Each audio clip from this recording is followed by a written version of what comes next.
Hello, everybody. My name is Nathan McAlpine, and welcome to the McKinley Tech STEM Fair. I am a computer science major within the school, and I will be showing you guys my programming adventures over the years. So, overview of the projects that I will be covering today is my Wheel of Fortune game and a platforming game that I made in Scratch. Here's a screenshot in the below. And so I chose these games because they have two very different applications. The Scratch game is there's a lot of user input, and it's really a game that you play, while the Wheel of Fortune game is more focused around data manipulation. And so these projects I feel like reflect my growth in programming knowledge from block-based coding with Scratch, what I did in 11th grade, to text-based coding with Java in the Wheel game. So the first project I'll be covering is the Wheel of Fortune project. And so this was a project made in Adhesive, which is the system that we use to learn Java this year. And we're in Java, of course. And so the goal of this project was to create a program that mimics the function of a physical game wheel, kind of like you've seen in Wheel of Fortune that they spin and get prizes from. And so with this, you're allowed to randomize the slices of the wheels. Each wheel has different values. The program calculates your prize winnings. It shows how much you win just in case you get like double the points, different things like that. And so a program like this allows for easy digital use, just in case you want to port the game to a digital version, but that also adds real randomization rather than spinning, where sometimes depending on how much force you can put, you can choose where you want to go, and it automatically calculates prize bonuses so you don't have to do the math by yourself. And some of the advanced code features and techniques that it uses are if-then statements, for while loops, array lists, the insertion sort, nested loops, user input, objects, and methods. So here is an example of the code running. Hello everybody, this is Nathan McAlpine, and this is my recording for the Game Wheel project. So this is the adhesive code editor that I mentioned in the previous slides, and so will be demonstrating how the game wheel works. So here's the field where it gives us the objective, which is to create the game wheel, and I will show you what it looks like when I run the code. Let's get it started. So it starts off with the prompt to either play game, test game wheel methods, or quit. So we're going to start with the test game wheel methods. And this is the juice of the program. So we have the toString, which prints out an array list of slices, and it prints it out. This, as you can see, is already in order, and this order will always keep, but the amounts aren't also in the correct order. But if we scramble, which is what we want for a random game wheel, for the values to be scrambled, it will scramble. If I hit toString again, you can see that the order is no longer the same. It still matches the order in the array list here, but as you can see, black 5000 has been moved to the first, and the key thing about this is that the only switches are made amongst the colors. So black is only randomized with other black objects, red slices are only other randomized with other red slices, and so on and so forth. And even better, if I hit sort again, it brings it back to the original. There we go, that's the demonstration. And here is what it looks like when you choose to play the game. Go here, let me turn the menu, play. It gives us our prize value and the 3 random spins that it did.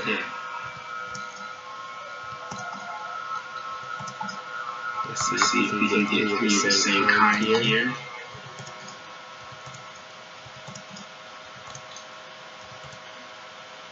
So awesome. We also got 3 reds, which that means double the money. So whenever you have 3 of the same color, the money is doubled, and you can see the price is double of these values added together. I'm going to hit quit and stop it here. Thanks for watching. So I hope you guys enjoyed that video and explanation, and we'll keep moving on. Hello everybody.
So the next project is the Scratch project called Space Journey. So Space Journey is a 2D platforming game written in Scratch block code. You can see an example of the code here in the corner. And the goal of this project was to create a program that mimics the playstyle of classic games like Mega Man and Mario. I really enjoyed Mega Man, so a lot of that is heavily inspired from that game.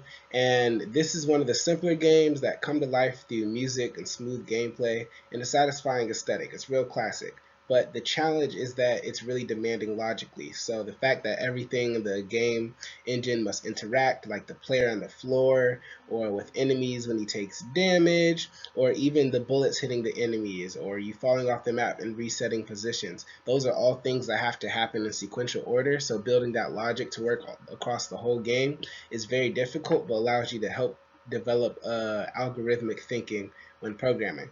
So some of the features that are also featured in this project are if-then statements, while loops, nested loops, insertion sorts, user input, objects, and methods as well. And here's an example of the game running. Hi everybody, my name is Nathan McAlpine, and this will be a demonstration of my game. So there is some music to it, but you guys probably can't hear it, which kind of sucks, but here it is.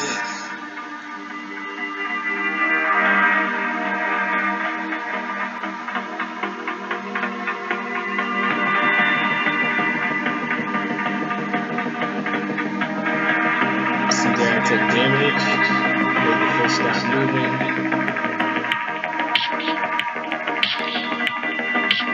Some good platforming action. And we got some power-ups.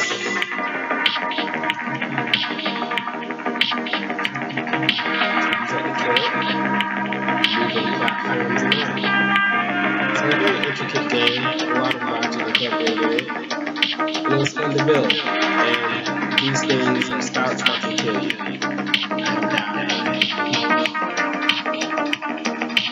So I'll stop recording this, and I'll also take this time to show some of the code and like what it looks like. So here's like the code for the player and how it's controlled and moved around, and you guys can ask more questions in the live session about how some of this works. Some pretty cool stuff, some functions over here working together. You got the code for the level that controls how it's cycled through, and some pretty cool stuff. So yeah, that was my Scratch project. I'm really excited to answer some questions about this one too. It was really fun to build. Hi.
And so just for a quick comparison of the projects, both for similarities, both projects use object-oriented programming. So on the Java one, you could see on the left side varying files. So you had a slice object and you had a game wheel object, and then you also had a game class which controlled the playing of the games. And while in Scratch it was a little more obvious, you could see the different sprites in the bottom right hand corner, and I clicked through them in the video.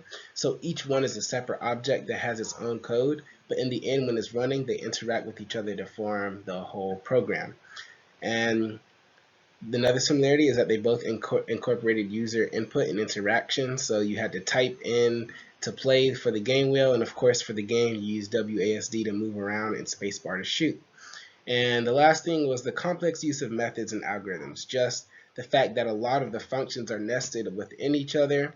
In the Wheel of Fortune game, I use multiple functions stacked upon each other to help sort it, and many array lists because that makes it easier to manipulate the data. And for the game, different functions control movement, shooting, health, all sorts of those things.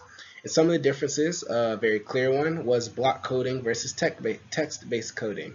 So in Scratch, you're just clicking blocks together. You can insert some of the data fields like numbers and whatnot, but that makes it a little bit easier to understand. While text-based, you have to deal with syntax and making sure everything is exactly right to a T, or it will not work. So that was an interesting thing to overcome while learning Java, but it was fun. There was a focus on linear based logic algorithms with the game where if something happens, this like if you get hit, this happens. If you hit W, you move up. Things like that. It's very linear, how the logic is structured. While the Java game wheel was focused on data manipulation, so there weren't any arrays or anything in the game. While for the game wheel, there were array lists, and you manipulated the order of the data. So it's has more of a professional feel. And then, of course, the clear one was the GUI in the game. This is graphic user interface. It allowed them to interact and see what they were doing and moving in the game, while for the game wheel, it was just a command line. And for personal growth, I think these projects, because of the diversity of content within the project, it allowed me to expand my programming knowledge in two very different fields, where one was very creative and the other was kind of practical and could be seen in a business sense. But they were both, it helped expand on some skills, and both were fun to do.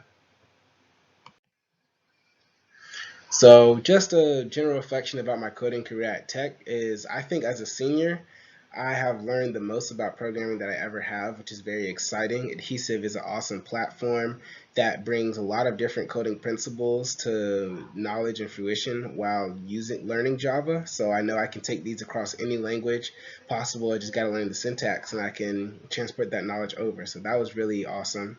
And I would say my greatest strength over the whole years of working with computer science is my problem solving skills. That's something that's very important in the computer science industry, and just being able to look at a problem, break it down, and especially after you make a solution, debugging that and finding errors that you need to fix can be really difficult, but with good problem solving skills, that'll help you get through it. So that was awesome. And I think my biggest area of improvement would probably be commenting and documentation. When people try to look at my code, if it's super complicated, sometimes I skip over the commenting process, which makes it hard to go back and look at sometimes, and makes it hard for other people to understand because they're not tracking where the code is going, even if they know the language. Lastly, I think my most challenging moments, though, were my internships. Tech has provided me with a great chance to work two amazing internships with data analysis and software development, and in both of them I did use some coding practices. And being able to apply my skills in a real world setting was a big growth experience, but also in learning, but it was very challenging as well. But they prepared me and I was able to step up to the challenge, so that was really awesome. And then all of this knowledge I feel like I have acquired over my time here will be extremely useful because I want to be a CAS major in college. I'm going to Georgia Tech for computer science, and so I feel like some background knowledge will help me adapt to the rigor of that school while also helping me with a career. I have some resume building things, and I have some general knowledge, so being in the CS career field, I feel like I'll have a good entry point. And so thank you guys for being a part of my presentation.